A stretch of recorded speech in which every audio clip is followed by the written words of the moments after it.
Welcome to the program. Salaries and wages are lawful earnings of civil servants who accomplished a statutory schedule within the ambit of defined laws and labor regulations at the end of a specific period, which is usually determined by the employers. Universal labor laws, which are subject to review depending on the peculiarities of individual countries and resources available to meet growing demands of workers and ensure equilibrium in the pay structure. Nigerian labor organizations have remained committed in the struggle for a better salary structure, which led to the constitution of several committees to look into their demands with appropriate measures initiated to address the burning issues, as there is utmost urgency to correct disparity between wages of regulatory agencies and other agencies of government. Although attempts have been made to address this disparity in the past by previous administrations, but lacked the political will, commitment, and sincerity of purpose to carry it through. But hope is not lost, as recently the federal government announced plans to harmonize structures in line with global best practices to save the country of wastages arising from avoidable disparity in the jumbo salary scale of some ministry departments and agencies. But it is not enough to think only of harmonizing salary structure. It must be a component of economic and social re-engineering, as other tools have to complement the policy. In other words, good governance and sustainable economic development must vigorously be pursued by governments to enable harmonization of salaries serve its purpose. How can this be achieved? Well, tonight on the program, we'll be focusing on these and more as we discuss salary harmonization for better economy. I am Omini Odan. First, let's take this background put together by Austin Anyebe. Institutions of government are established to accomplish specific goals, and to achieve these goals, the human resource is seen as the most crucial factor. To retain human resource, payment of relatively good monthly salaries and allowances, provision of car, housing and furniture loan facilities, and regular promotion are held to, or which Nigerian government has been committed to in the public service as contained in the yearly national budget. For instance, out of the more than 13 trillion naira budget for the 2021, the federal government personnel costs, pensions and gratuities account for 33% of the budget, which is put at 4.262 trillion naira, meaning the cost of governance remains a cause for concern. But more worrisome is the disparity in the salaries of civil servants from one ministry to another, which has for years impacted negatively on the morale of some workers. It is not unusual to find that the salary of an individual from certain agencies or parastatals of the federal government being twice that of what other persons in another ministry on the same grade level in another end. This, economists said, is unjustifiable and leads to corrupt tendencies among workers, saying they have raised the need for government to give equal priority to all workers in public agencies and institutions to encourage productivity. Corruption, we all know, has always been the problem of this country. How do you stamp out corruption when a staff working in one particular agency is aware that the other staff in the other parastatal or agency is higher than him and they are on the same level? And of course, they buy from the same market. So, in this area, you discover that the one that is disadvantaged needs to cut corners to be able to meet up with his family demand, with the demand of the society, and the expectation of course, where he lives. It is in a bid to address the issue of disparity in salaries. The federal government in 2020 mandated the National Salaries, Incomes and Wages Commission to begin implementation of a project to harmonize salaries disparity among ministries, departments, and agencies. I feel sorry for those in the ministries, parastatals that are disadvantaged. We see these things every day. For instance, a man from Ministry A who come sign a deal with us whereby either through our direct social mortgage arrangement for them to acquire the houses, the man is able to sign an agreement with us, and we hand over the keys to such person. Then happily he now brings in his friend who works in another agency of the federal government. I say, come, there is a real estate company that have been able to address my challenge, my accommodation challenge. And then the other man comes along. I bet, unfortunately, when we profile the friend, and then we discover that he cannot, looking at his pay, vis-a-vis the provision of this gear-up ratio. The Minister of Labour and Employment, Chris Ngige, at various fora during negotiation with labour unions, told them that President Muhammad Buhari has mandated a Presidential Committee on Salaries and Wages to review and realign the earnings of employees of ministries, departments and agencies of government with the aim to check disparity in salaries and wages as well as reduce costs of governance. The minister noted that in examining the disparity, the committee will have regard to the qualifications of employees and their stipulated workload in relation to their counterparts across various MDAs. This was re-echoed recently by the Minister of Finance, Budget and National Planning, Zainab Ahmed, at a public forum where she said harmonization of salaries and wages of civil servants across MDAs has to be carried out as part of government's plan to cut down cost of governance. Considering the fact that this issue has been raised several times in the past and nothing has been done, how soon will this exercise be?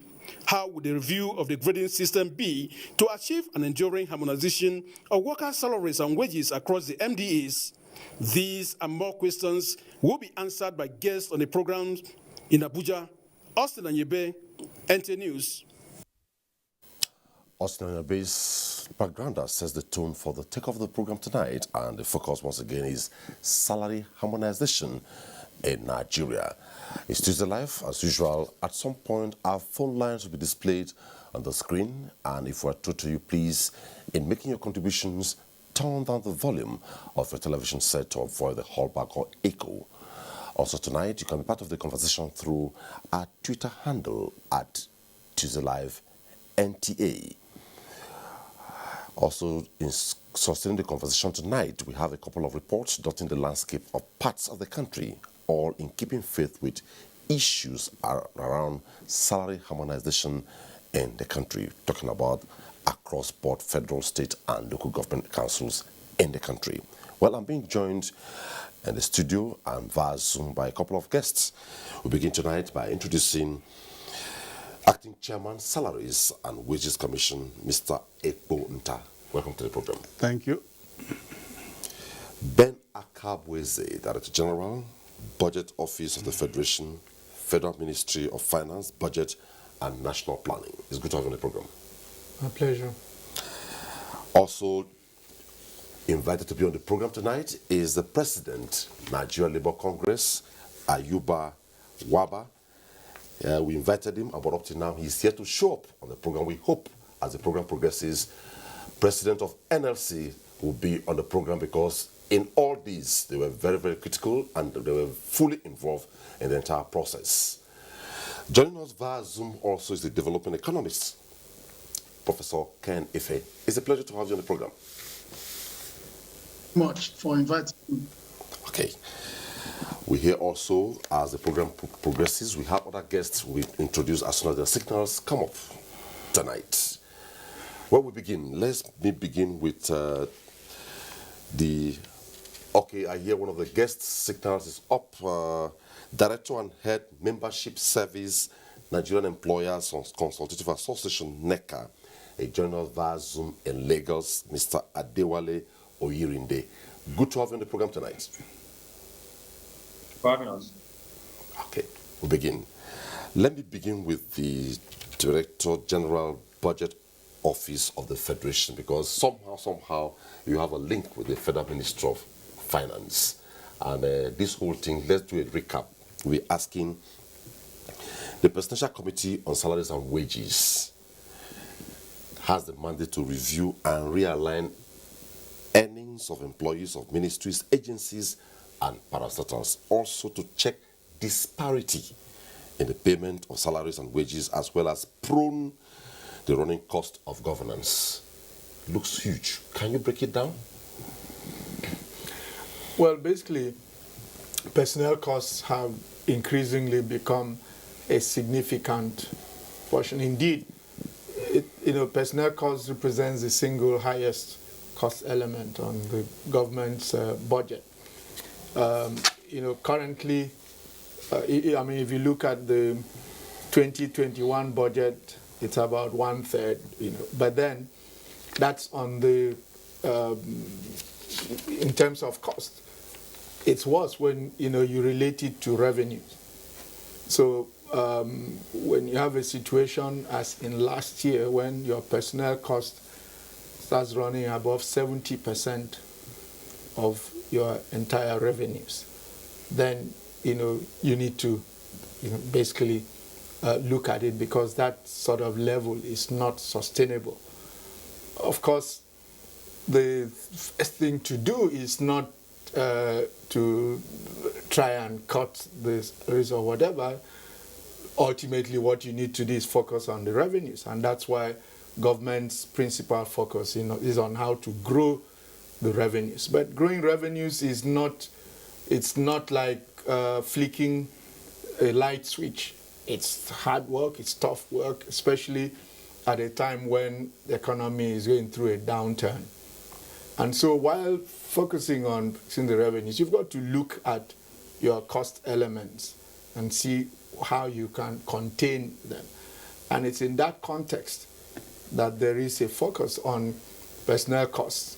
The first line of, in terms of the focus on personnel costs is to make sure that we're only paying what we need to pay. That we're only paying people who are actually on our payroll, and that they're only getting paid what they are duly entitled to. And so that's why government, mandated, across board full implementation of the IPs, the integrated, personnel and payroll information system across all, sectors and agencies of government. And that's why, despite the resistance being mounted by, people like the, ASU and all of that, government was steadfast that this is needful, because we needed to first, eliminate, put behind us the, the phenomenon of ghost workers, and make sure not only are people, only people who are duly employed getting paid, but that people are also getting paid what they were entitled to. So that's the first line. The next line, of course, then is, given the continuing pressures, and in some cases deservedly, for better remuneration, especially if a government that is meant to fight corruption. If people are not paid livable wages, it's going to be tough to fight corruption. So it's in that context that government is now looking at, these, these, and what it threw up is the wide disparity that your reporter highlighted between, wages across the board in different agencies. Again, in addressing that, the first line is to even make sure that some of these agencies that are reputed to be earning so much more, that they're actually earning what they, are rightfully entitled to. And what it's shown, and I'm sure that the chairman, Income and Wages Commission will speak more to that, is that because, as you know, NSIWC is by law mandated to fix or at least sign off on is paid by every government agency, regardless of whether you're a revenue generating agency and whether you're self-funded. You still need to sign off on what you pay. And what is being shown is that there are several cases of people paying themselves above what NSIWC has signed off to. So again, that's the first point. So you can't, through harmonization, legalize an illegality. So the first thing is to make sure everybody is earning what they're legally entitled to, and then see how much disparity remains. When you say NSIWC, it's an acronym, right? Which agency is this? National Salaries, Income and Wages Commission. Okay, that's the full meaning of that. Yes, exactly. Agreed. You have talked about legality and illegality. Livable wages pay what we need to pay, duly entitled. Our concern, before I come to the acting chairman, is why the disparity? Why? No, first of all, there's always going to be some disparity, and some of it is justifiable. Not every job. The point is, sorry, not every job is the same. The argument is this: Yes. one, if we say minimum wage, Yes. take home pay, basic salary, it cuts across, and we look at peculiarity, and by the argument it said the peculiarity should be scientific enough so that the disparity in peculiarity should not be much. But in this case, you find clear-cut disparity in basic salaries, clear-cut disparities in peculiarities. That is the worry. Well, you know, one approach to setting salaries in the public service is to have a uniform basic salary and then have the allowances differentiate. But that's only one approach. And that's It the is concern. also- it Why is also are we not valid having to have- a uniform basic salary No, but I'm and saying maybe it is, peculiarity? it is also valid to have, you know, differential basic salaries depending on whether it's. But in any case, in our own case, government operates a consolidated salary structure. So the original concept of basic salary really in the public service no longer applies. Okay, we'll come to that. Let me leave it there. Now, acting chairman, in all this, where legally or otherwise, I love what the DG said. You must earn it legally, not illegally, even if we smart it. When we hear disparity in salary, your office, the National Salaries and Wages Commission, comes into play. It looks as if it begins and ends with you. How do you operate? Well, I'm happy you raised the issues of disparity. If you look at the long journey that salaries administration has gone through in this country, say by 1974, you had over 300 different salary structures. And when it was consolidated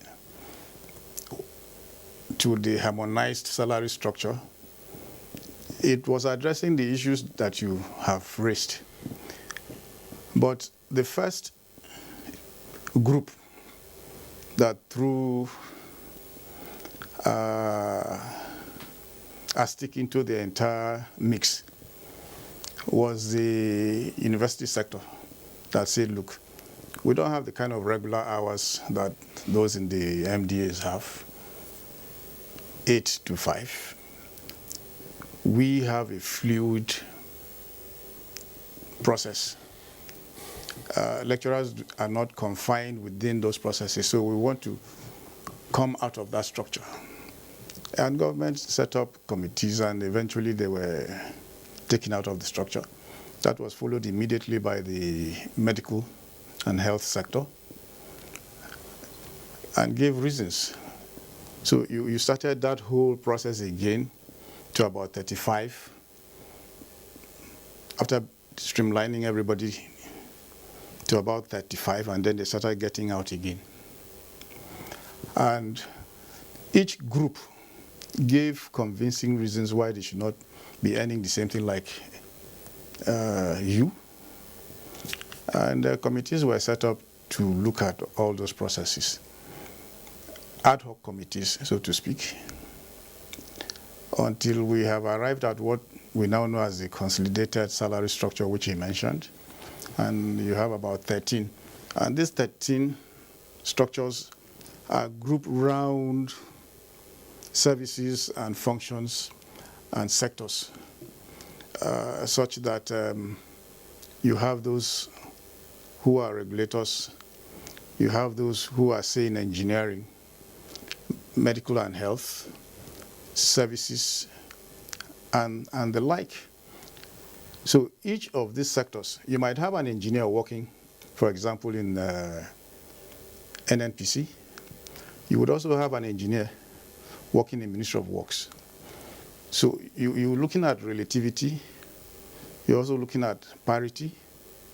You're also looking at scope of work in determining what each sector should earn. And eventually, what came into play was collective bargaining, which is a principle of the ILO. which gives the worker the right to negotiate his pay with government, represented by unions. And of course, you have to decide two other basic things. Are you treasury funded, which means that the government is paying 100% of your salaries, you're not bringing anything onto the table in terms of finances? Or are you 100% independent and can fund your salaries and allowances? Or are you a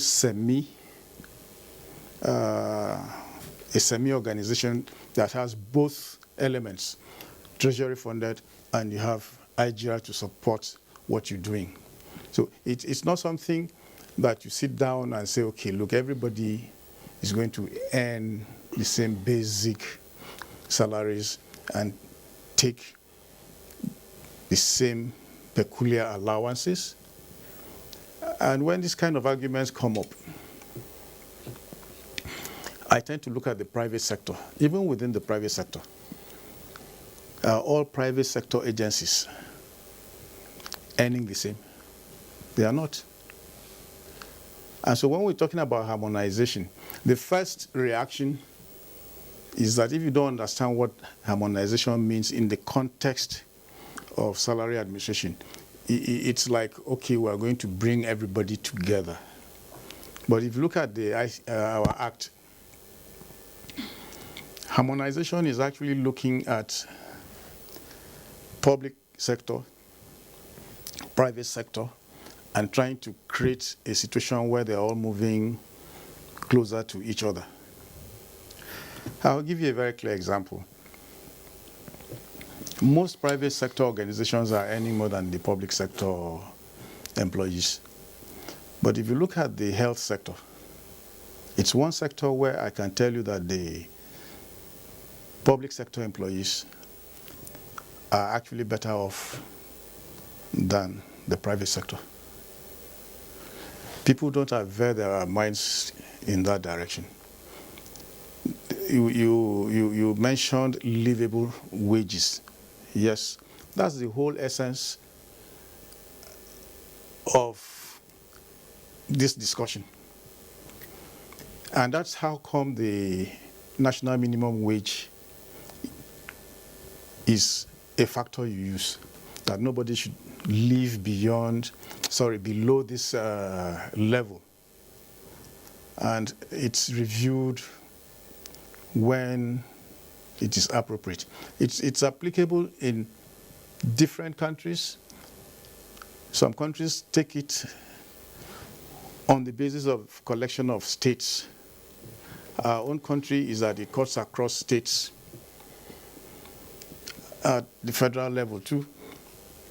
So these are part of the processes that you have to look at when you are looking at the disparities. As we go on, we would begin to understand why you have the concerns that you actually raised those concerns. Absolutely. Yes, and we've also heard that why should X, who I graduated with, earn this when I am earning this, if we're all in the public sector? Somebody does not even bring in, why is the same classmate of mine who is in the private sector earning even 3 times what the highest public sector employee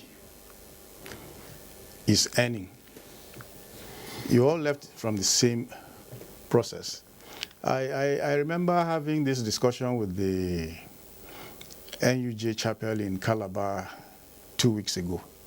And a journalist was very upset why somebody else should be earning more than he was earning. And I said, I don't have issues with everybody earning the same thing. In which case, I think I will make a case for you to be transferred to the military, to help the military in the fight in the Northeast. He said, no, that's a very dangerous job. And I said, we're talking about the same salary structure that you're concerned about. He said, okay, I think I can review it a bit. So it's not something that we should look at with emotions. It's scientifically derived, and committees have been set up. And I'd like to, at this point, state that the salaries, the National Salaries, Incomes and Wages Commission, is not really a government agency like most people think. It's a tripartite organization. You have government representatives, you have labor, and you have the Nigerian NECA. So every interest is represented. Okay, Chairman, let me just hold you. Yes. I'll come back to you. You have raised very deep issues that will sustain this conversation, and I would have loved maybe to start an argument. I'll get to that, because when you say public sector, private sector, when you look at even the public sector, I understand why there should be disparities between local government, state, and federal. Clearly, we'll get to that. No, let me even help you before you go too further. If you go to the UK, the equivalent of local governments, some local governments pay higher than the central government. Okay, we'll come to that. Sure. Let's go to Professor Kenife, General Advisor. Professor Kenife, listening to the Director General Budget Office of the Federation and the Acting Chairman of the National Salaries and Income Wages Commission, Eponta, speak in their opening thoughts, comparatively, it is said it is not enough to think only of harmonizing salary structure. It must be a component of economic and social re-engineering as other tools to have a complementary posture. How do you react to the openings?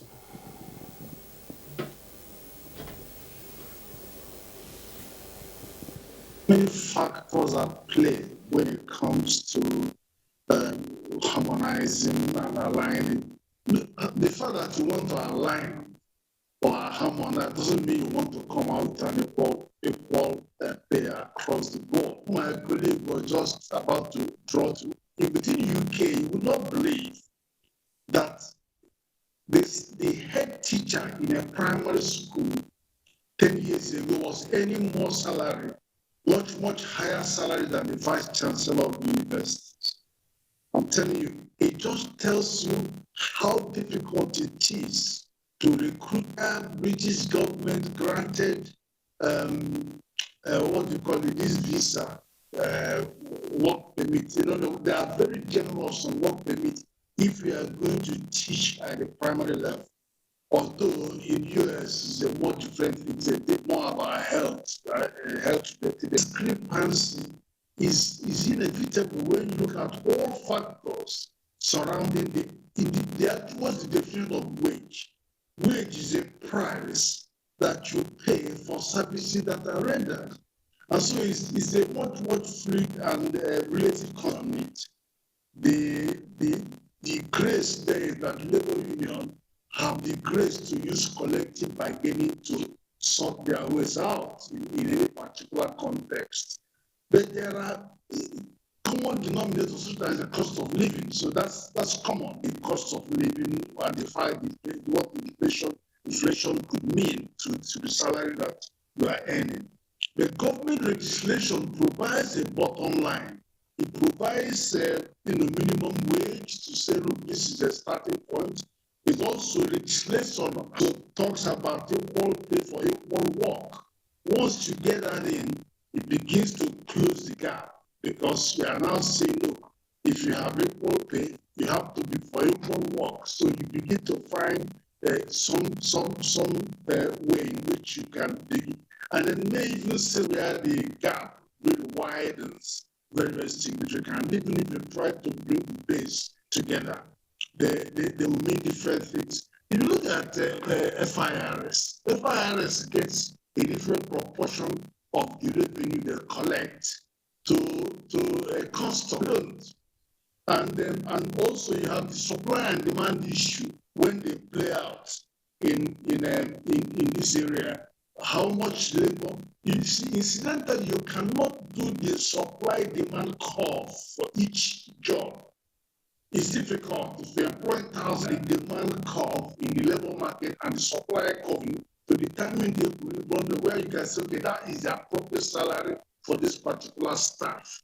So it varies. And then the way it varies within the company, also will it vary across the various agencies. Productivity issue, which is the crux. The productivity will say, right, normally I would expect to pay higher wage if I am getting lower costs.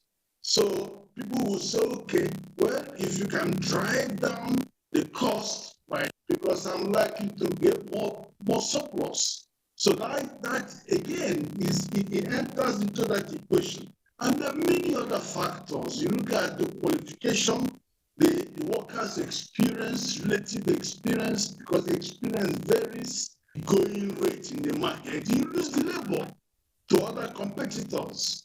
So again, that is a bit subjective because it is a competitive force within the industry. And again, it varies from industry to industry. May compensate.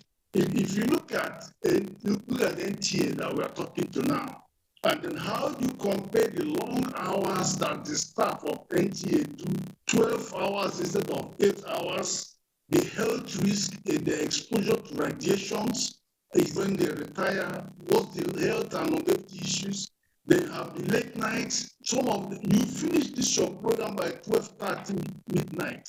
How are you going to get home? Are you going to have a bus to take you home? If you are coming from Warapa, what is the cost? And how many sociable hours? How much are they paid for sociable hours? Normally in UK, we pay you twice your salary for sociable hours, and then also overtime. So when you just take one company and then check, gauge it against, they're just comparing like to like. And there are many things that enter into that calculus. Thank you. I hope and believe our engineers will try to rectify the audio signals coming from there. They are not very smooth, so that we'll get audible and clearer audio from that end. Mr. Ero, joining us via Zoom, please, we'll get to you. I'm glad to announce that the president of Nigeria Labour Congress, Comrade Ayuba Waba is here with us. Good to see you on the program. Well, thank you for having me. We're worried that you didn't come because when the pronouncement was made by the federal government that there will be review of workers' harmonization, the reaction came from NLC countering it. It took the likes of DG Budget, Office of the Federation, and the Minister of Finance to explain to Nigerians what that meant. Now, since then and now, what is the position of Labour regarding government stand on review and harmonization of wages, of salaries of wages of workers? Well, thank you very much for having me. I think the way the information was reported, arising from a statement made by the Minister of Finance, is to effect that salaries are going to be reviewed downward. And I think many of the media platforms reported that. And we thought that in this very challenging period, what should be considered is even enhancement. And I think the position of Labour was very clear because we were not consulted. And I know that in the issues of salary or the issues of how to harmonize salary certainly is a core Labour issue. And I thought that we should be consulted, we should be part of the process because in the past, when such exercises are carried out, Labour is carried along, especially those unions that represent the public sector unions. Because in the public sector, we have the Joint Public Service Negotiating Council that negotiates on behalf of all public sector workers. We have also secretarial platforms, just as we have in the health sector, we have in the education sector. All those secretarial unions have their collective bargaining platforms, which needed to be consulted before carrying out such an exercise. Let me also say that this is not the first time we are trying to look at the issue of harmonizing salary, because I remember before the current salary structures, because presently in the public service, we have about 13 different salary structures. I think about 13 different salary structures. And therefore, those salary structures, in some cases, they are product of collective bargaining. I know, for instance, those in the university sectors were products of collective bargaining. Those in the health sector, we have two in the health sector, the medical salary structure and the health salary structure. All of them are products of collective bargaining. I also know that in some other establishments, like the one we have in Central Bank and NMPC, in most cases, because the president is also the minister of Petroleum, such agreements, once concluded in-house, will be sent to him for approval before it's now registered with the Salaries, Income and Wages Commission. So basically, those are some of the issues that we need to understand them and know where we are going, and also carry labor along so that we can know where we are going. Where is the issue? Because yes, there is the principle of equal pay for work of equal value. In a sector, it's expected, it's an ILO standard, that there should be equal pay for work of equal value, or for people that are on the same grade level. There should be a way that remuneration can have some empirical basis. But I think in the context of Nigeria, we have not used in the past empirical basis. And even in the same sector, like we have in the health sector, the agitation and argument have been, what are the bases that we have used to actually arrive at some allowances or even adjust salary structure, where you have somebody on grade level 10, and because the cadres are different, somebody is earning higher than another. And also, I think the issue has to do with the low wage system occasioned by the continuous falling value of our currency. That is a major issue, because whether you like it or not, the wage is not even something to take somebody home. So the wage is so low now because of the falling value of our currency. If I try to recap where we are some 30, 40 years ago, the minimum wage was 125 naira. It was more than $125. Now the minimum wage is about $60. So if you look at the quantum, yes, the quantum is big, 30, but 125 was more than that 30. So I think these are some of the issues that we need to understand, and I think also labor need to be carried along so that we are on the same page to understand where we are going to. Because there is difference between low wages, which is actually an issue. In the core civil service, I can say the wages are too low when you compare to some agencies of government. But I also know that those processes are processes that have undergone some process of negotiation. And let me say that this is not the first time. Before these current salary structures, about 13 of them, we have what we refer to as harmonized public service salary structure, which was one in the public service. I also know that in the tertiary institutions, we call it HATIS, Harmonized Tertiary Institution Salary Structure. But along the line, those issues also came with their own challenges. And in different sectors, there were agitation. Before now, that issue of harmonization collapsed, and we are where we are today. So basically, I think it's to understand where we are going to, what are the issues that we need to understand, and therefore to also get the buy-in of everybody, because workers work to earn a living. They don't just work. I expect that when I work, I should be able to take care of my family, take care of my immediate needs. That's what salary is supposed to do. And so despite the challenge we are in, we should recognize all these issues that are now on the table. And importantly also, side by side with the humongous salary being earned by politicians. Most of the times people say workers are just minute 5%. What percentage is our political elites? Some of them have very humongous severance packages. Outside what has been approved by Revenue Mobilization and Fiscal Commission, they collect something that is humongous, has no basis, has no international standard, has no global standard. It's a Nigerian standard. So I think we must be holistic. Yes, we have difficulty. Okay. Challenges occasioned by the COVID-19. There is difficulty in the, but when you look at the size of the budget and you begin to look at what amount constitutes actually personal cost, it's because the value of our currency have fallen. Okay, let me hold it there, President. Thanks for your opening thought. Let's go to Mr. Adewale Oyerinde. He's joining us via Zoom from Lagos. Well, you have listened to the guests via Zoom and in Abuja. Let's get your opening thoughts too before we go to specifics.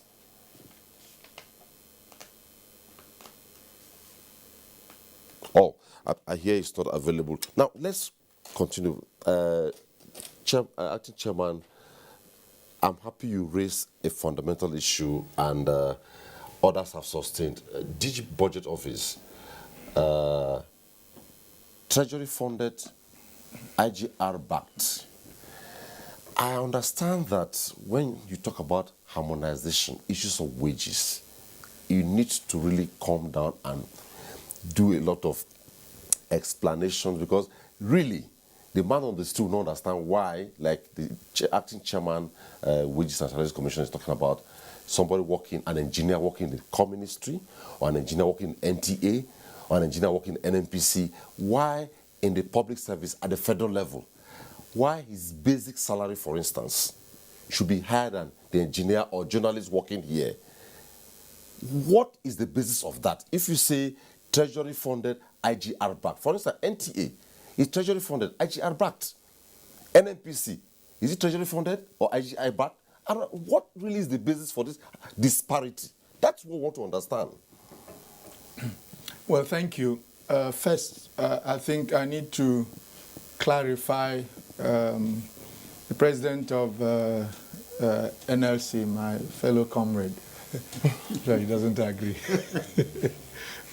is right that harmonization must involve labor. But I think it's important to set the record straight where we are in that process. It's still at a very preliminary stage where we are collating information within the public service as to what is actually being paid agency by agency. You know, that's not a job for, but we have our own job to do when we've done basically some of the groundwork, and then there's a basis for engagement. I'm sure that labor will be engaged. And ultimately, of course, NSIWC, where labor is really represented, will be an active part of this process. So there's no, I think, to be anxious about that. But yes, you talked about treasury funded, and you cited the example of NTA and NNPC. NTA government pays your salary fully. Not only does government pay your salary fully, you also retain all of the revenues that you generate and you spend it. And, you know, when it comes to your capital expenditure, government funds it. You know, you've got businesses all over the country. Government basically, right, you don't. But in your industry, you've got just like the private sector, where they have responsibility to pay their people, to raise their own capital, you know, borrow, pay interest and all of that, and cover their costs, and pay their people well. So really, because as pointed out earlier, harmonization is not just within the public sector, but has to look at the, so ultimately, okay, when you talk about what people pay, your capacity to generate the resources is a critical factor. When I was in Lagos State government, we negotiated with Labour back then what we call a labor policy. And if I recall correctly then, it said in any particular period, the cap on personnel cost will be either 25% of government's total revenues or 35% of the internally generated revenues, whichever is higher. When you take that sort of approach, you create harmony between the goals of the employer and the employee. Everybody recognizes that if we increase the revenues, if we grow the revenues, then we have a stake in it. We can, whatever this thing. At the federal level, there's no such thing. It's missing. There's no harmony between government's, the employer's objective and the employees. And sometimes that's the basis for friction. When the employer is saying, look, we don't have the resources, the employer says, I really don't care. All I know is what I'm getting paid is not high enough. You cited the example of NNPC. Yeah. NNPC, on the other hand, okay, isn't funded on the budget at all. They generate revenues. They are engaged in commercial activities, and so they pay they pay themselves from what they generate, and then they are supposed to remit a percentage.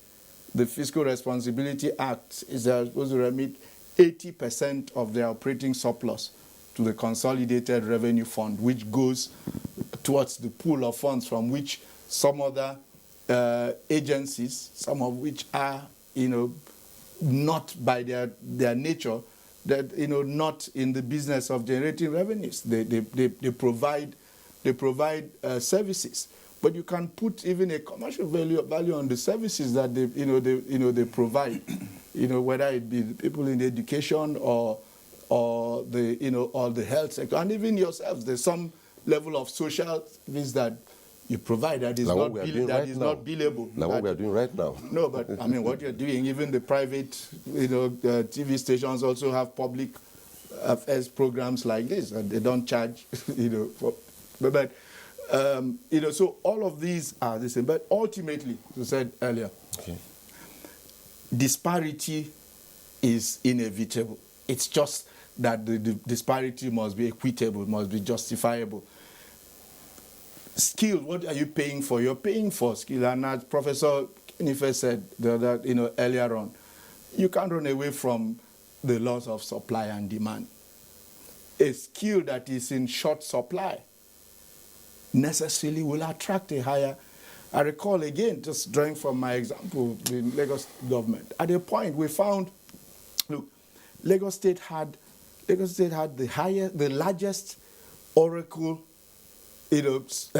software installation on the continent then. And so it was investing a lot in developing the manpower with these skills. But what used to happen is, because they were being paid civil service, whatever, when you train them, then some guys from the private sector, when they implement Oracle, they know where to get the skills, because again, when government is training, the private sector, when they're training, they're measuring the whatever, government just goes all out, trains, funds, whatever. And they just come and offer these guys whatever and take them. So we had to create a special skills allowance for them to be able to keep. So if all you bring to the table is generalist skill, generalist knowledge that is freely available on the street, the reality is you can't command premium price for that skill. Somebody else with it's the same logic. Why, as the chairman NSIWC said earlier, the health sector is the one sector where the public sector, what is air level, pays higher than the private sector. Okay. Because Let's quickly go to the guests who has been waiting for us. When we were ready for him, he wasn't actually on set. Mr. Adewale Ojerinde, please just give us your contribution at this point, your follow-through, so that we maybe take our first line of reports, come back, sustain the conversation, and take some tweets and maybe phone calls. Thank you very much for having us, and it's been a very incisive and interesting conversation. We'll look at it from the holistic perspective on harmonization. And while both concepts... Sorry, Mr. Oyerinde, your audio is quite poor. Please, the engineers work on it and we get back to you. Please, just bear with us. At this point, we told our viewers at the beginning that we'll take a couple of reports. Let's begin with the report from Lagos, in keeping faith with the conversation tonight.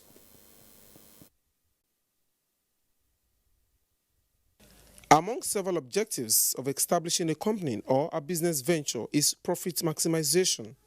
In addition to designing a blueprint to ensure steady profitability, a vibrant workforce of highly skilled personnel must be recruited with robust remuneration as motivation. With all parameters in motion, employers strive to expand the scope of operations. To thrive in the free market, adequately rewarding employees' commitment will boost productivity. You align the interest of staff with that of the owners, or what you call, you are able to resolve the agency conflict that happens in business organizations where those who are driving the business are different from the owners. And because those who are driving the business want their interest to be furthered, it goes against the interest of those who are the owners, who are the residual beneficiaries of the performance of the company. So what we have done is to align those interests and ensure that people are paid enough for their effort on a monthly basis.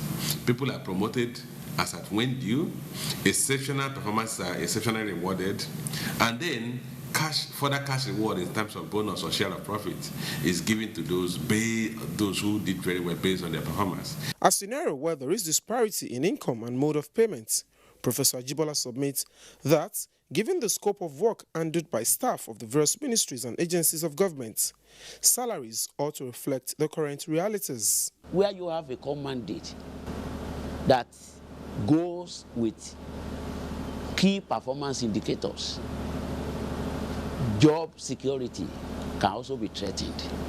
So compensation follows this trajectory, the trajectory of what are my key performance indicators. How do I work around the clock to meet these indicators? And when I fail to meet these indicators, what becomes of my engagement in such an organization?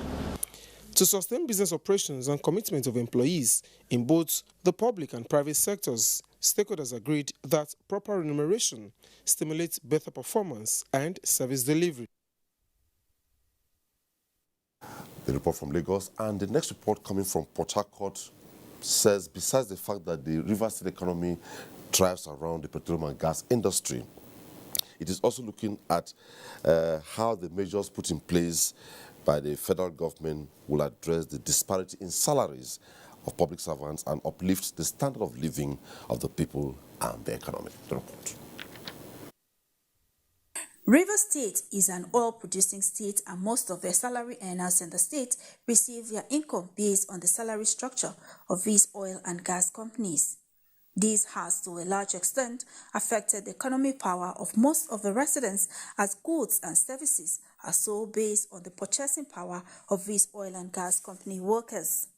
The disparity also affects housing, electricity, healthcare delivery, amongst others, which does not take into account the fact that there are other low-income earners. You have a huge quantity of liquid cash flowing into the market to chase the available goods. Demand in this case is now outweighing what? The supply.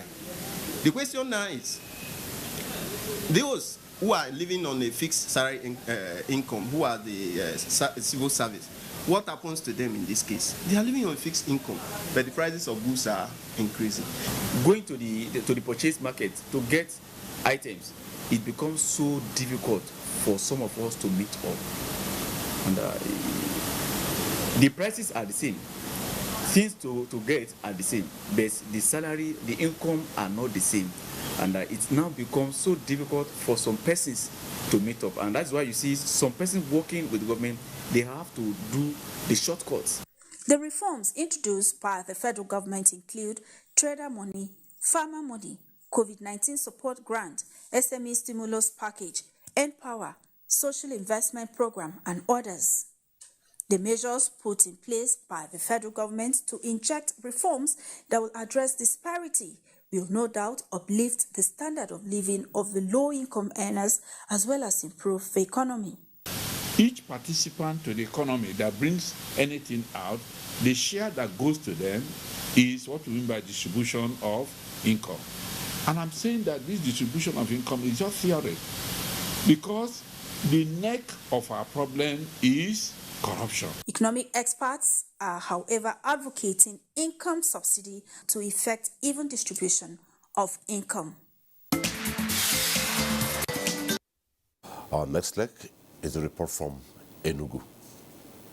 Over the years, the economic fortune of Enugu State has evolved into a major center for coal and iron ore mining, to agriculture as a civil service state. The bulk of government's revenue is gotten from federal allocation, with little from internally generated resources such as tax and other levies. Successive governments in the state have developed and sustained an economic strategy that has translated into effective management of resources. It is on record that the state government was one of the first and few that has implemented the 30,000 naira minimum wage for civil servants.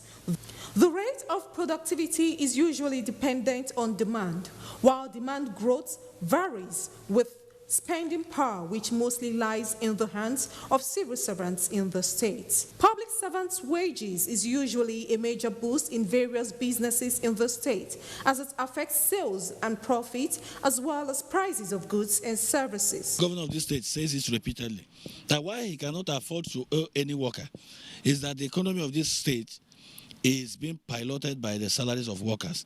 It's a salaried state. If you remove workers, we don't have industries and all this and that. This state. Therefore, the state salary system is what pilots even private business firms in the state. There is need for us to cut costs, but not worker salary. There are so many white elephant projects going on that they are not even adding value to this economy. They should cut down on such projects. They should think of better projects to do, projects that have a direct impact, that will add value to the economy.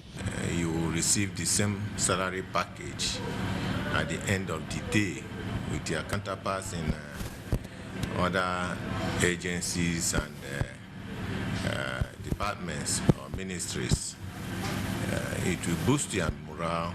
The agriculture sector, which is another viable sector in the state's economy, has contributed immensely in the well-being of the people, which part of its growth can be attributed to civil servant salaries, considering that the state is predominantly a civil service state.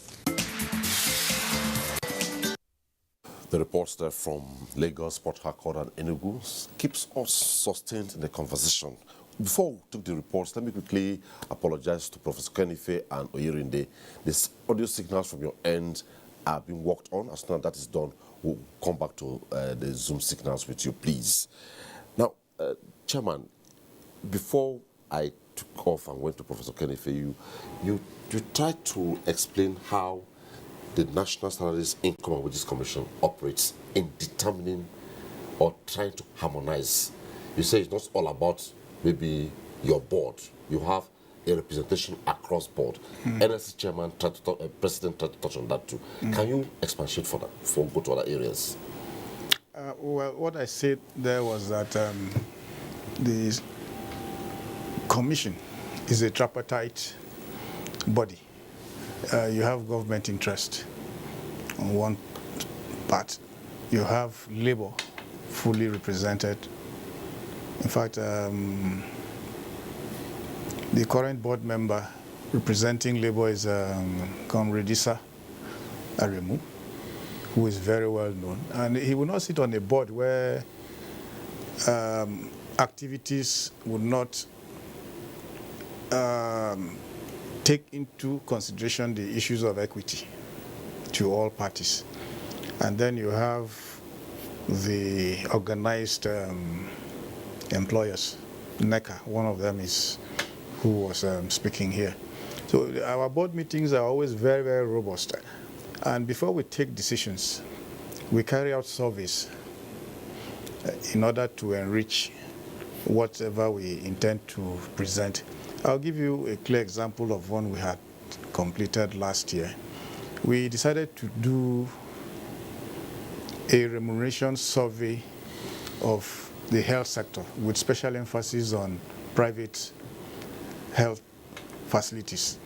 We're looking at the earnings of medical doctors, dentists, physiotherapists, pharmacists, across board in the private sector. A number of years they spent in building up their practice.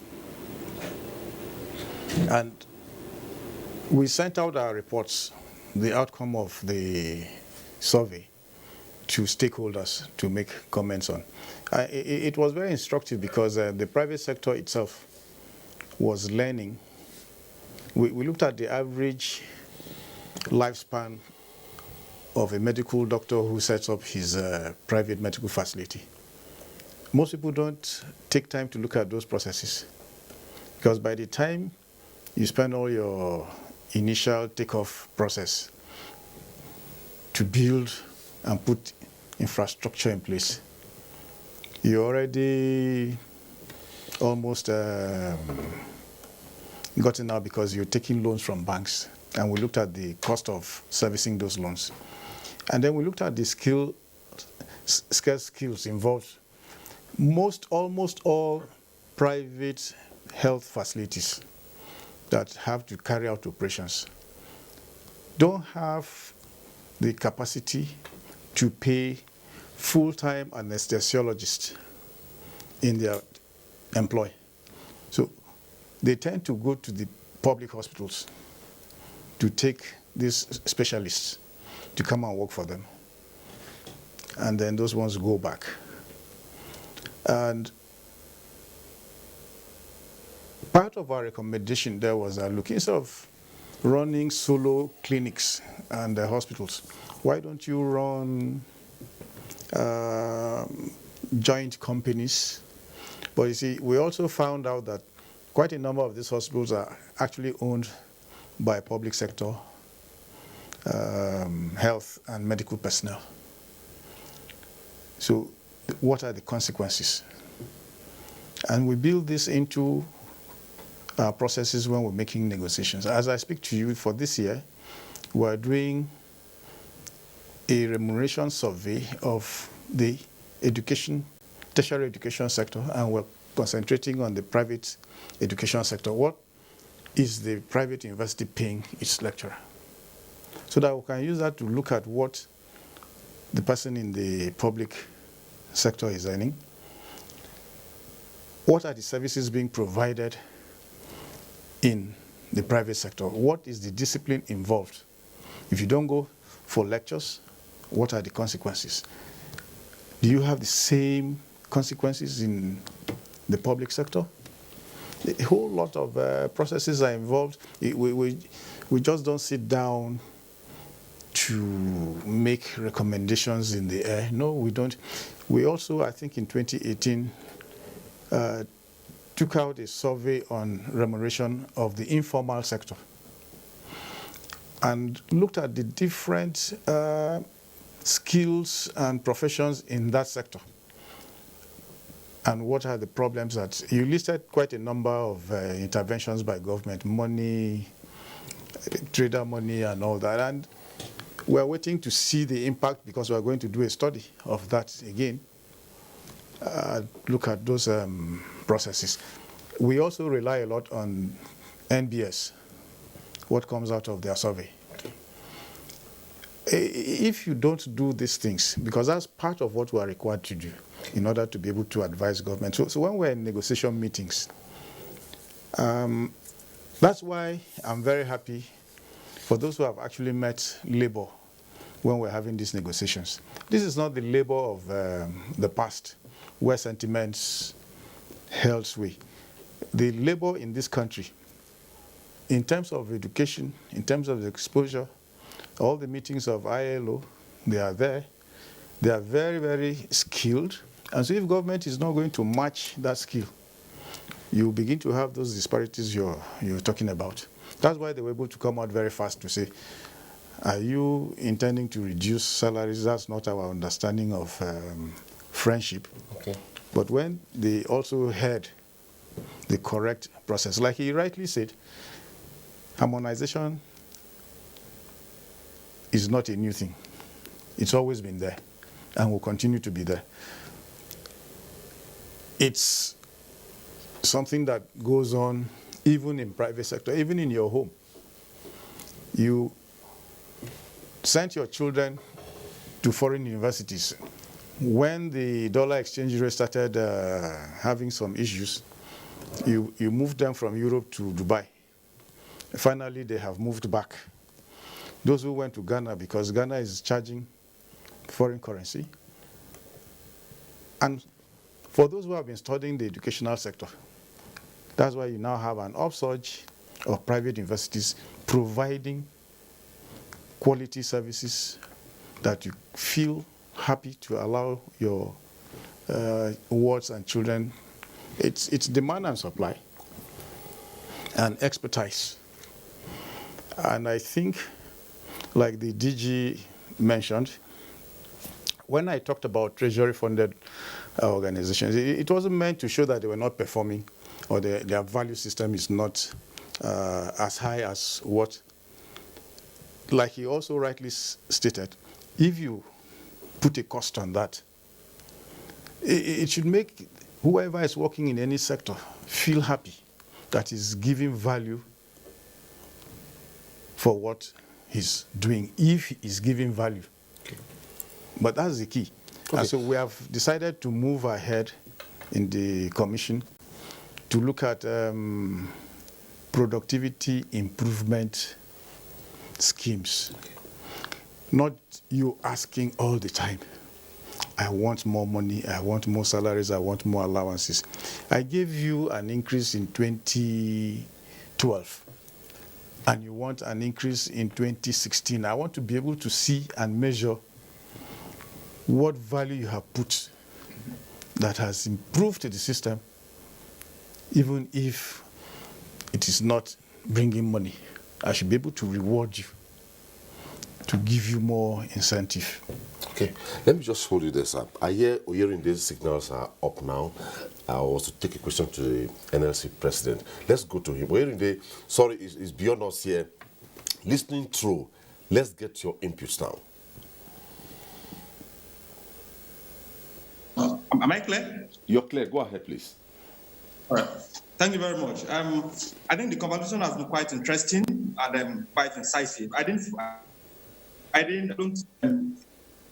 couldn't get from the comrade president, the NLC president, his comment, but from the bit I've heard, I think the fundamental issue for us is the issue of disparity, the issue of harmonization will continue to arise if we don't go back to the basics.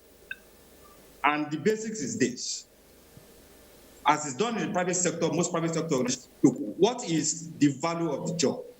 Mm-hmm. And what we call the job evaluation. Let's look at the value of the job. Let's look at what exactly is the component of the job. Can compensation be based on the value that the job creates? At the point, there will always be disparity. It's something we cannot run away from, and we should be comfortable with word disparity, because that we both started at grade level 1 in 2010 doesn't mean that we'll continue to be on the same grade and on the same salary 5-10 years later. A factor that will determine how far we move is ordinarily should be productivity. If I'm more productive, then ordinarily I should move faster and I should move further in the context of remuneration and salary or wages than any other person. So if we don't base this conversation of disparity and harmonization on the fundamental principle of productivity and also the value add, then we'll always be coming back to the issue of harmonizing and raising the issue of disparity. Every system should seek to be justiciable. Justice, equity should be a fundamental thing that all of us should keep in mind. And in the context of equity, I mean equal pay for equal work.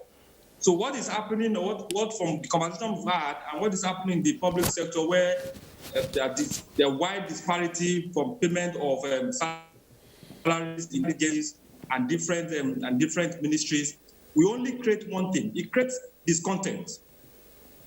And discontent creates desperation. And when an employee is desperate, one of the things that suffers is his productivity. Not because he wants to be unproductive, but because the system around him has created a structure that doesn't encourage him to be productive. So for us, the first thing is, look, harmonization and disparity, they are not necessarily evil on their own, because they will always happen.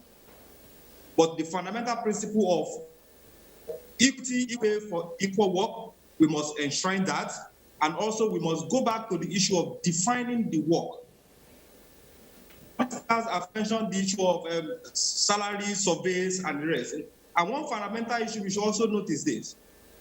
If we do salary surveys cross-sectorally from one sector to the other, if you do salary surveys from one industry to the other, we probably will not get the actual figure that we should pay an employee if the foundation of those surveys is faulty, or if the foundation of the wages paid in those sectors that we surveyed, if they are faulty in the first place, then the result will probably be faulty. Mm-hmm. Because if the process is not right, then there is a very high tendency that the outcome will not right. So if I'm in sector A and sector B, you survey the salary in sector A, and the basis of the salary in sector A is not right from the beginning, then that survey will turn up an outcome that will be contentious. And if you do that cross-sectorally, the result we will get might not be representative of what actually should be paid per employee or per sector. So the first thing is this. I think we should,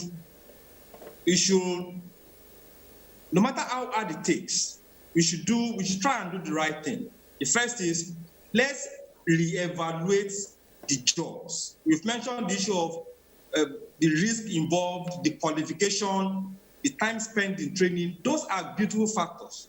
And while we are looking at those factors, you can also throw away the economic factor, the economic factor itself, that affects all these jobs that we are talking about. So it's a whole gamut of things we have to look at if we are talking of harmonization. We don't pick it from the top. We want to harmonize from the top. While we left, or we are leaving the fundamental issue of actually defining those jobs, defining who is doing those jobs.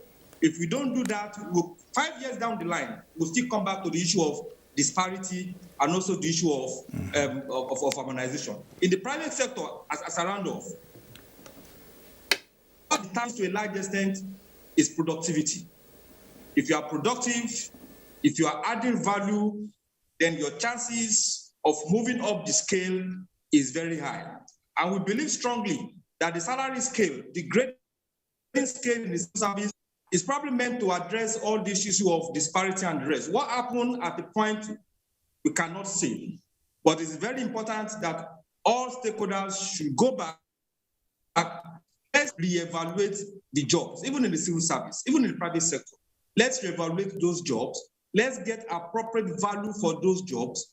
If we deal with it empirically, then it becomes difficult for anybody to fault it. Sentiment is taken out of it. Political considerations is taken out of it. We can leverage on the MBS, Bureau of Statistics, that have data that to a large extent we can trust for whatever data that we need to start doing the right thing. If not, we'll go through this process in 2021, and then we look back in 2025 or 2030, and the same issue that we thought we have addressed in 2021 will still confront us, talking about disparity and also harmonization. So the basic thing we should do is let's reevaluate with all stakeholders. Let's do a proper reevaluation of all the jobs in the public sector and also the private sector, so that appropriate wages can be given to those that deserve it. Then disparity will evolve. Disparity will not be induced. When disparity is evolving, everybody can see it. All the employees can see it. That look, this is coming to me because of my contribution. This is not coming to me because of what I'm not contributing. And that way, you reduce the issue of discontent, you reduce the issue of desperation, employee will be motivated, and then the business will be better for it, and the economy itself will be better for it.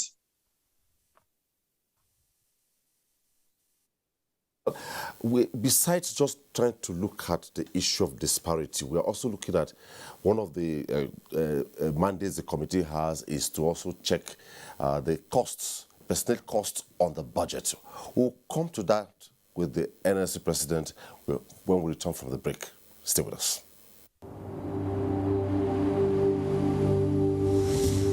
For now, the best and most efficient way to avoid getting infected is through regular hygienic and sanitary practices, as well as social distancing. As individuals, we remain the greatest weapon to fight this pandemic.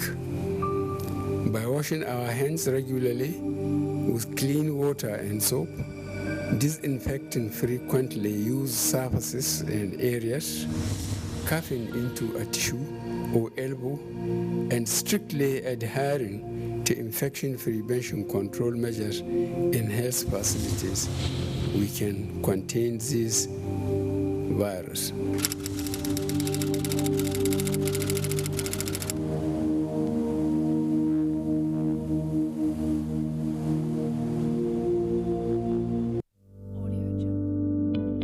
Coronavirus is real. Steps to avoid this pandemic. Wash your hands regularly or sanitize your hands. Keep social and physical distancing. Avoid crowded places. Stay at home unless absolutely necessary. Don't touch your eyes, nose, or mouth if your hands are not clean. Avoid the spread of coronavirus. Coronavirus is real.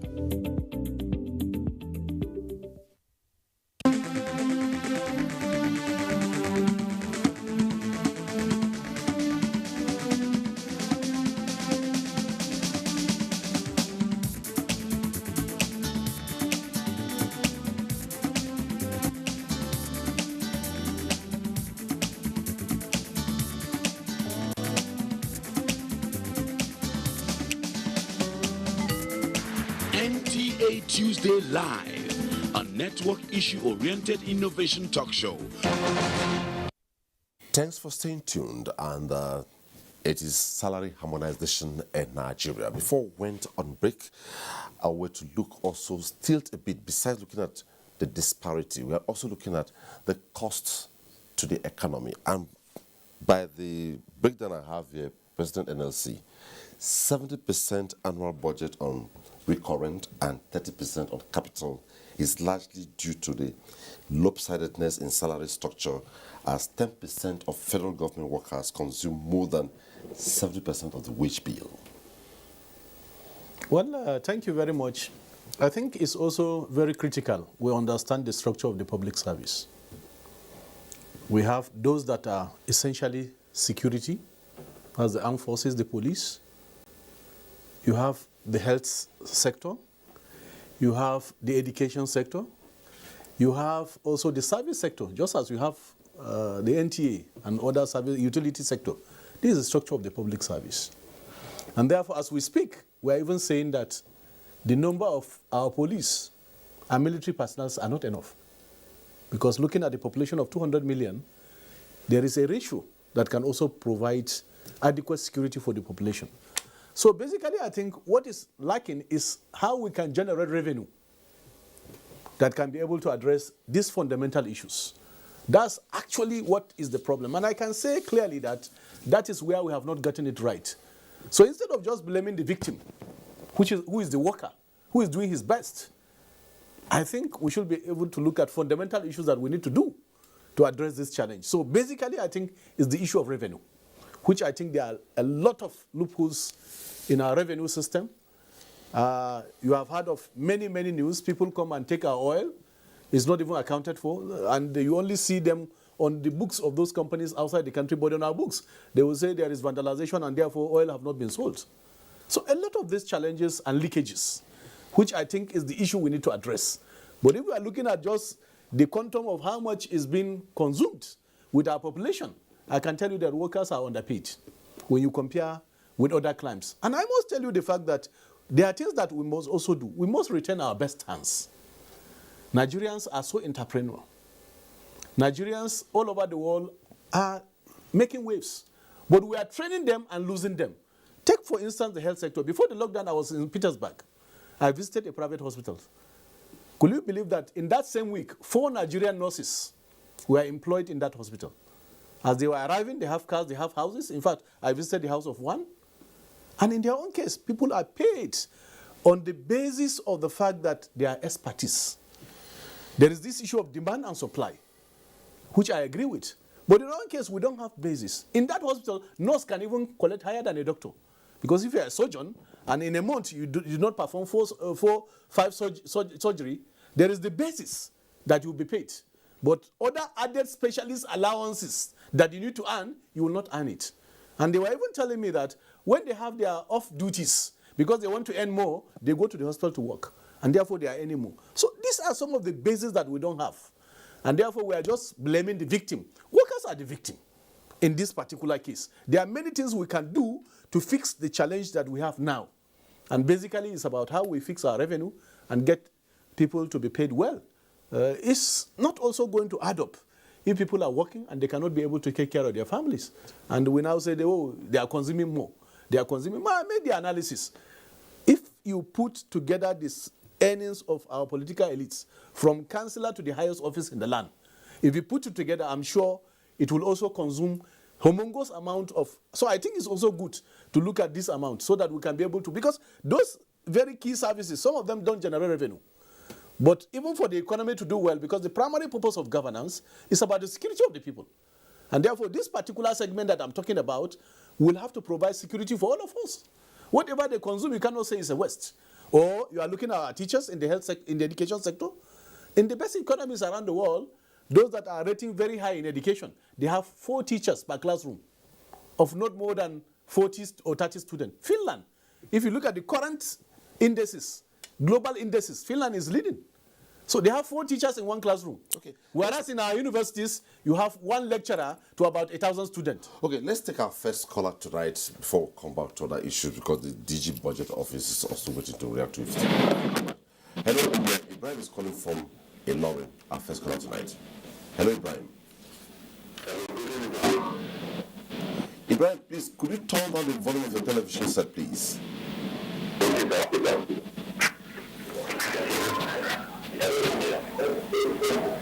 Hello, Ibrahim. Please. Please go ahead. Could you turn down the volume of the television set, please? Go ahead, please. We can hear you. So we lost that caller. Well, DG, I'll also love you to contribute on the issue of cost to the economy in terms of personnel costs before we take some of the tweets that have come. Well, you know, I'm actually in agreement with the president of NLC. In my career, I've spent about two-thirds of my career in the private sector, and the last third in the public sector. 20 years ago, I was managing director of a bank. My salary 20 years ago is higher than my salary today. Was higher than what I only earn today in the public sector. So, of a truth, I can tell you that public wages in the public sector generally, I mean, with a few exceptions, there's some outliers, but generally are low. However, and that's what I find missing in the discussions about salary in the public sector. Productivity is also low. I've been on both sides. I know what I'm talking about, and in most parts of the public sector, it's a question of 30 days make a paycheck. Just real value of what you this. I started my career with Pricewaterhouse, firm of chartered accountants. In Pricewaterhouse, every month you fill a timesheet that documents the hours of work you have put in on client, whatever, which is billable on the client. They say value that whatever this thing there, and without that timesheet documenting that you've delivered this whatever, you will not get paid. We have equivalents of such in the public sector. And so it's possible for people actually not to show up at work at all and still get paid. So we can't run away. I've been in a few meetings with labor. When you bring up the productivity question, I mean, people get dismissive about it as if it's not something to be, to be talked about. But we must, have some standards for measuring output, productivity, and on that basis, if we focus on it, and also, as I said earlier, align the objectives of, if we, the NLC president hit the nail on the head. The problem is not our high, our personnel cost only looks high because our revenues are too low. Okay, let's just take this caller. But the only problem is he says that the workers are victims, as if the workers have no part in raising the level of revenues, and that's where we part ways, because I believe that it's the workers, just like happens in the private sector. Okay, let's take this caller from Kaduna, Buba. Hello, Buba. Hello, good evening, sir. Good evening. Go ahead, Buba. Yeah, I just want to ask the NLC president that he has forgotten that the value of Naira as it has, as of today, that has been dwindling, that make our works valueless. So in gone are the days when Adam Oshomole had been, whenever there is any hike on the petroleum, he protest. Now, can they raise the volume? Well, it looks as though the radio is challenged tonight. We can't hear you clearly, but quickly, a couple of tweets are coming. Let's take them, then we'll take the remaining reports and go into conclusion. Are we sure Professor Kenny is still on? Okay.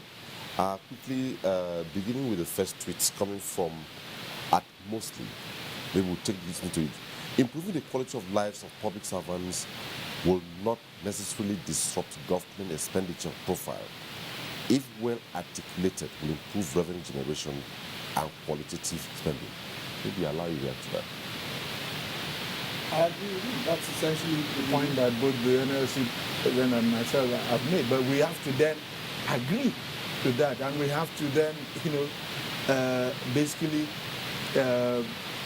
set the targets. And it's got to be, targets sound like a dirty word because maybe in some of the banks even, but that's how the private sector gets productivity out of people, measurable targets. And actually, as we said, for some jobs, they're not involved in revenue, but they're involved in delivering service. So it's got to be a minimum level, a volume, a quantity of service that you deliver every month, which has an economic value, and on the basis of which you get remunerated. And related to that, I'm one of those who, when it comes to minimum wage, I don't believe in minimum wage that is a flat amount per month. And that's the president is here. Yes, I know. And I didn't agree with, I think, or, we didn't agree. I think we should start figuring a minimum wage on an hourly basis. So that means two people who are earning minimum wage, if it's set on an hourly basis, if one of them is only prepared to put in 4 hours work and go back to his yard and go and be, gisting, and the other person is prepared to put in 12 days, 12 hours a day work, that person will earn more. Okay. Let's take the next tweets, and I think the next 3 tweets are directed at the DG, National Salaries, Incomes and Wages Commission. First, at Emeka says, is the public service bloated? At Adamu says, harmonization of salary structure should not be a standalone policy, but part of a public service reform strategy within the context of a sustainable development vision of Nigeria. The third one, at Idris, what are the main factors in determining salaries? I'll allow you to react to that before we go to other ones. Is the public service bloated? Yes. That would be something if you step into, say, a secretariat and you see people loafing around, and it gives you that impression that the place is bloated. But I link productivity and service to service conditions under which people work. If you're in the Federal Secretariat and you have 11 floors and the lift is not working, and you have to traverse all 11 floors through the staircase, by the time you are arriving on the 11th floor, you need to take a breather for, depending if you took breakfast and what time and where you live, you need to take a breather for quite some time, or sometimes you're downstairs. I have also seen situations where public conveniences are not in good working condition. And so if you need to use the public convenience and you have to calm down,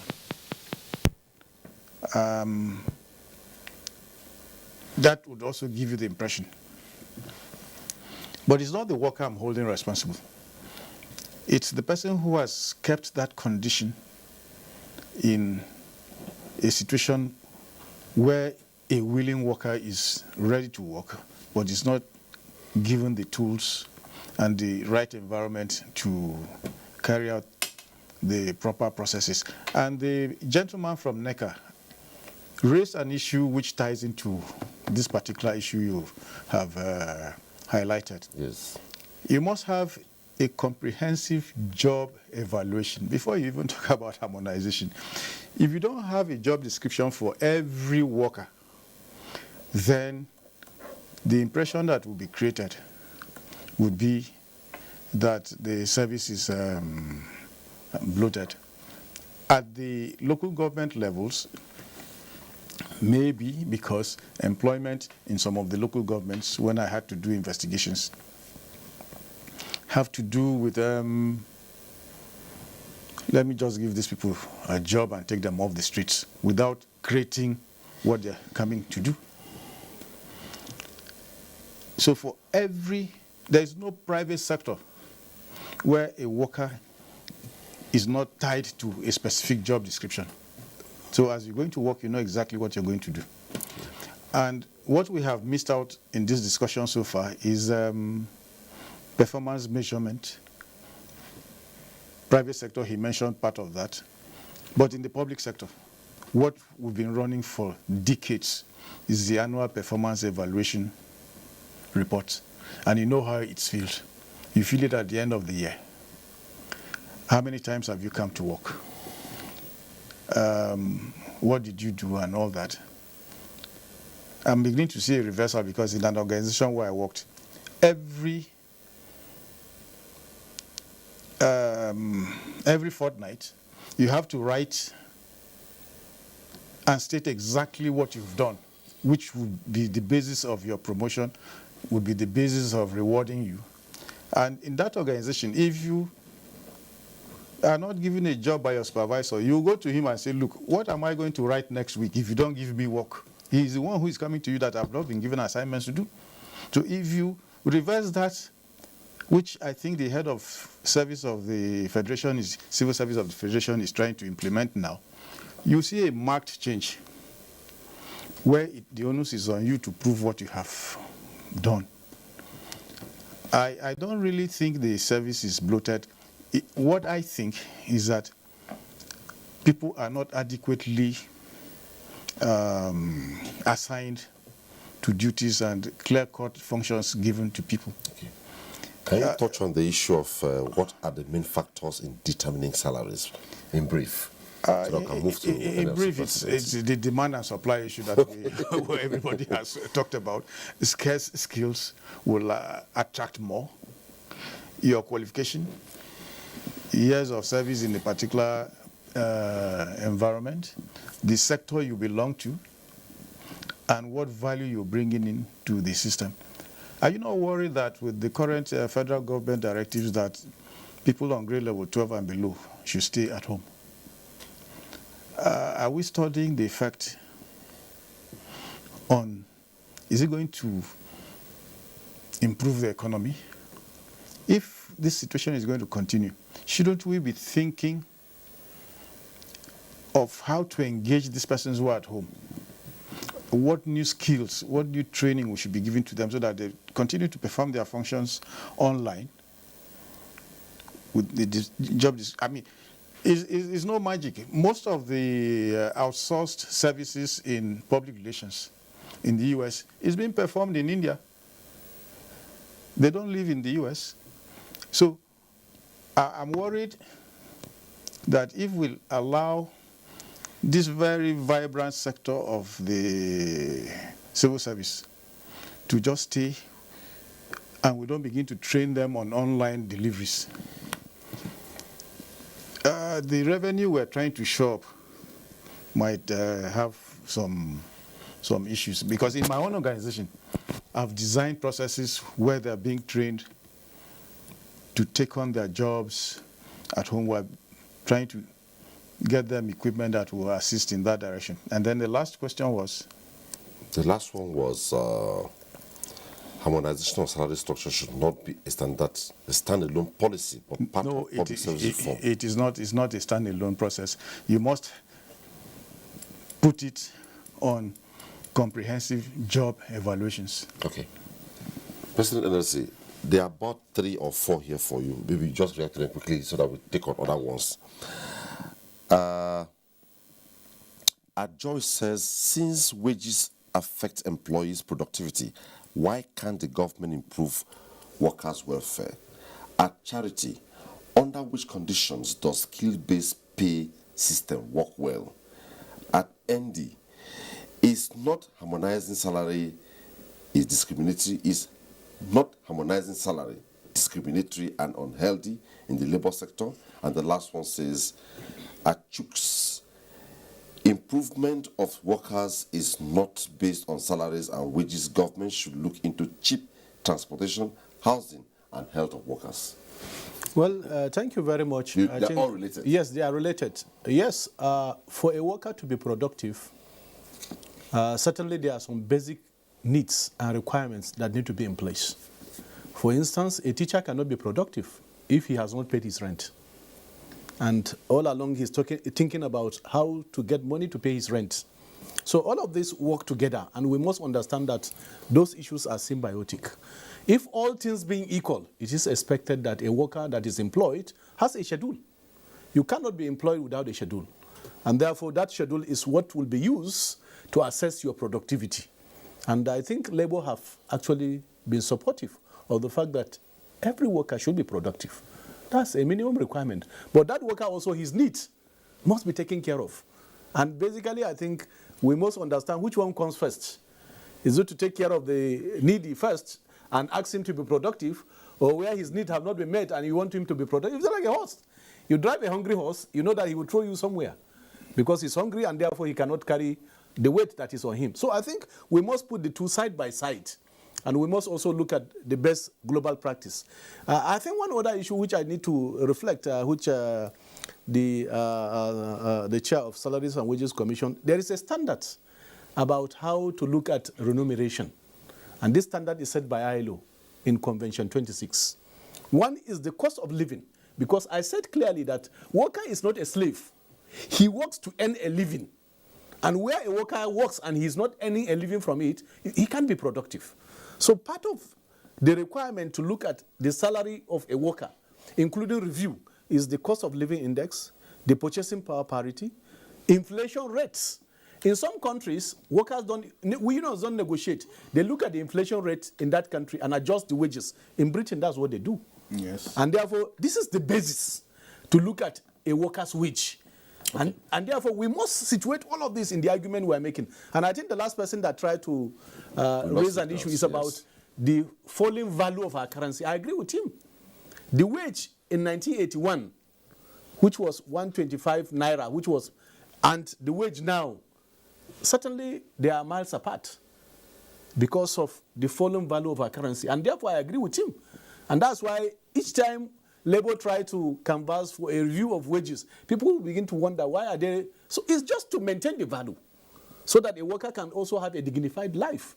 And all over the world, these are the standards that are set. And that's why we lose most of our best brain in search of greener pastures.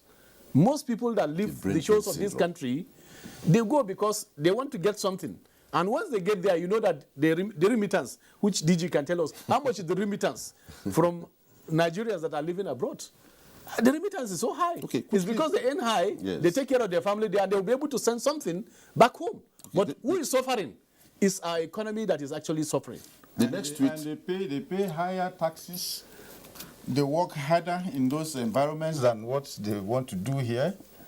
And if you're looking at inflation rates, our inflation rates, we are talking about double digits. The UK you mentioned,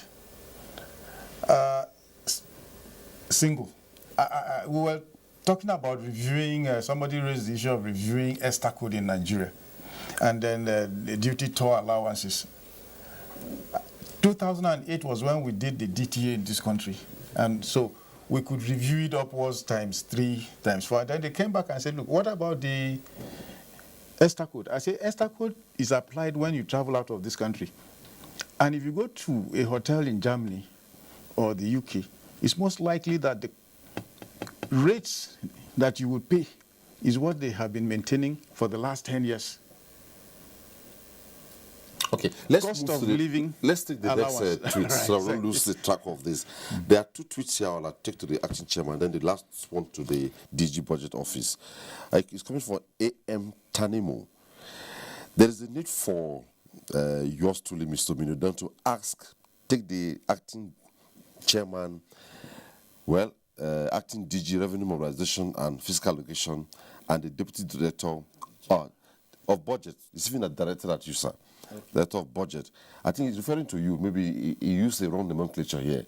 To see souls and on duty after the program, so that they will know NTA staff need special wages. That is a 24 hours routine. How do you? That's a concern by a public person here. Let me ask you quickly. Yes. We don't have all the time. Do you deserve more wages? Everybody deserves a good wage. You see, this is the issue we've been talking about. Should we have more pay for the NTA guy who is working 12 hours? I looked at the police job. Yes. Officially, you're supposed to do an 8-hour shift. But I looked at the police person. If you insist that the policeman should do 8 hours per shift, most police stations in the country will shut down. So you find these chaps running 12 hours, 24 hours. And if I say, okay, let's remunerate them more, we now say harmonization means equal pay for all civil servants, not for different skills. Those are the issues. I think you deserve more for the number of hours you're putting in, if it's quality work. But if you also give an opportunity to the other person who is doing 8 hours, in fact, the 8 hours he's doing, he might actually be engaged 4 hours. But if you make the conditions such that he's able to deliver more. I will use this example of the 13th month salary that most organizations are claiming to pay. It was on the wrong basis if you think it is a 13th month salary like any other month. It's a bonus to the job you're doing. Targets must be set. If you don't meet those targets, you are not entitled to that 13th month. In fact, right now, I've sent out circulars. If you're running that kind of scheme and you set targets, before you pay, we want to see if you've met those targets. Because some people have become used to not doing anything and earning that. Productivity is the key. And if it's what has run most other societies, to the extent that if a colleague of mine is not working so that I meet that target to be paid, I'm the first one who will go to him and say, my friend, you are dragging us back, and if you are not ready to step up, we'll get you out of our team. That's the kind of service I want to see. Okay, let me say the remaining ones so that all of them we can react to them. This one coming from Ogunleye Afolabi Adeniyi. We need to operate salary structure that reflects the country economy demand. The next phase of the Nigerian economy will have to focus on multiple sources of income for financial support for the citizens by engaging in skills acquisition. At Buba Yaza, isn't minimum wage matters, isn't harmonized pay too, but the dwindling free frail naira value, the purchasing power is low, unlike the days when gasoline is the determining factor that what labor protests, but naira value which makes work valueless. Buba Umar Yaza from Kaduna. And the last for now, coming from Omohan. 1. Work at a federal government organization where I work in a federal government organization where we generate almost 21 billion naira, but we are the least paid federal government organization. We are being held years house rent of 10,000 for level 1 to 6. How can I cope, sir? Yeah, okay. I think those issues are real. And that's why I think it's better to look at those issues holistically instead of addressing them in silos, because Absolutely. They are actually connected. I think also the issue of basing the pay of some organization on the fact that they generate revenue, I'm not sure that basis is also correct. We should have the minimum basis, and then we can have some criteria that can actually add up, like we have, because I used to make reference to the health sector because I come from the health sector. I think in the health sector we can have some basis. Then you have peculiar allowances that is peculiar to some rare fields professionals, which is what we used to have as far back as 1991. When you have a general salary, then you have people from rare fields, and those fields are listed. Take, for instance, a neurosurgeon. It's a rare field. Yes. That you need to pay even to get him to do the work. So this is how I think productivity should be measured and people should be compensated. But there's the minimum basis, which takes care of the cost of living, the purchasing power, the inflation rate. These are the basis. Then you can then look at people that are in rare fields, and on the basis of demand and supply, you can be able to address some of those issues. This is how economies around the world actually perform. And with globalization, it's possible for you to be here and you are working for a company in South Africa, and many Nigerians, with globalization and with the digital economy that is now driving the process of the fourth industrial revolution, that is already taking place.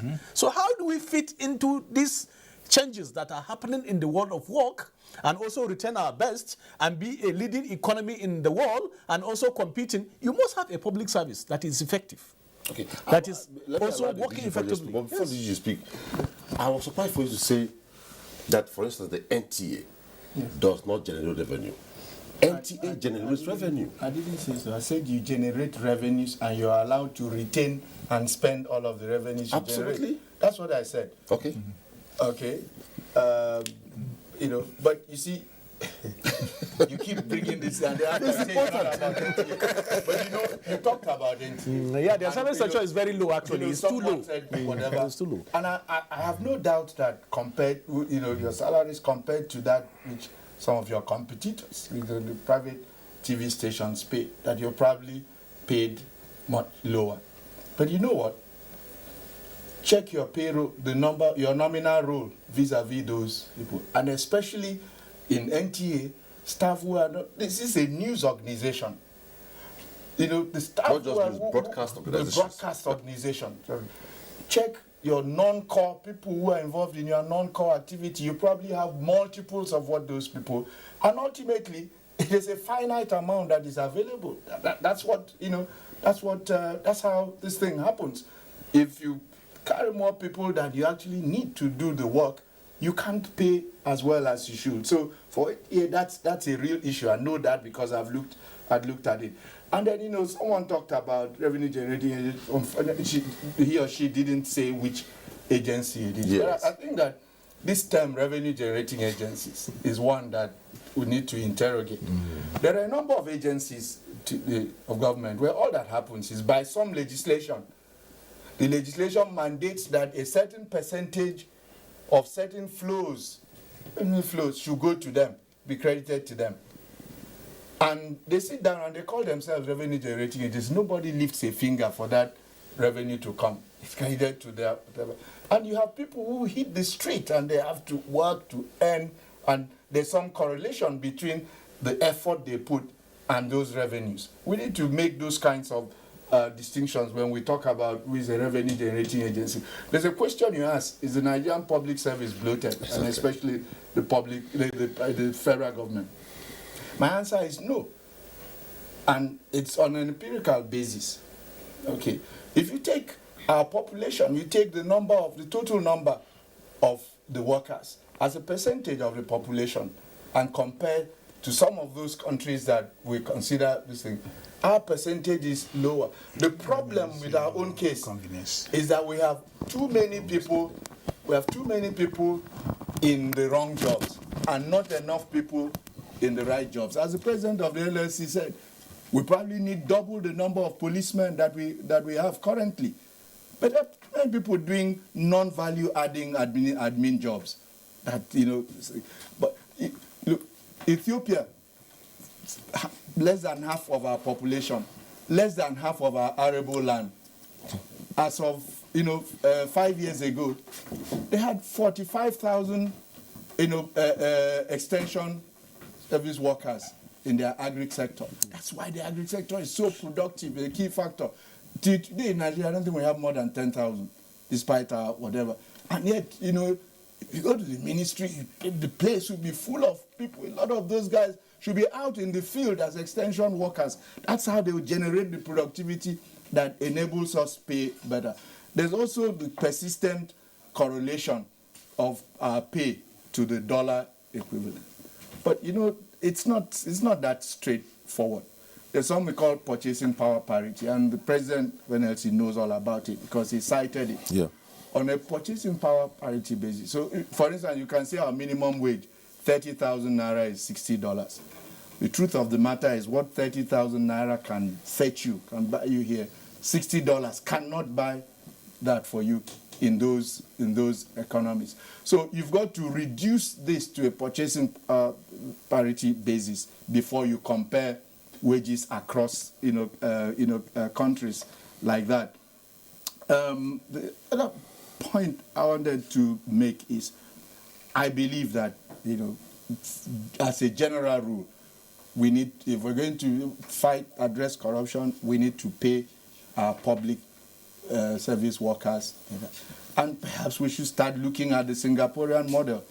Okay. When you desire to fight corruption, one of the approaches was, we will pay in the public sector just as well for equal work in the public sector. You will earn as much as they earn in the private sector. So you have no incentive, you have no justification to be corrupt. And so if we catch you in corruption, we deal with you, but we'll also extract, productivity, from you. I think that, that's something that we need to begin to, because otherwise we think that we're fighting corruption and we're paying people this sort of whatever galleries. A director, 30 years plus in service, is still going home with less than 400,000 naira. If we have any corruption, the joke will be on us, as a country. So we need to basically look at this. Okay, thank you so much. Well, just a few seconds in conclusion for wrap up. Well, I think this subject matter is very interesting. It's very timely, but I think, as I said earlier, those issues are interconnected. Wages, productivity, and importantly, what is the responsibility of government in providing quality public service? Essentially, those things have to be connected as we grapple with the challenge of paucity of funds, but importantly also is recognize the fact that we are not operating in isolation. Despite the challenge, we have workers that are put in their best and they are very productive. Thank you very much. So basically we must recognize all of this. At this point, I must say we come to the end of Tuesday Live tonight. We looked at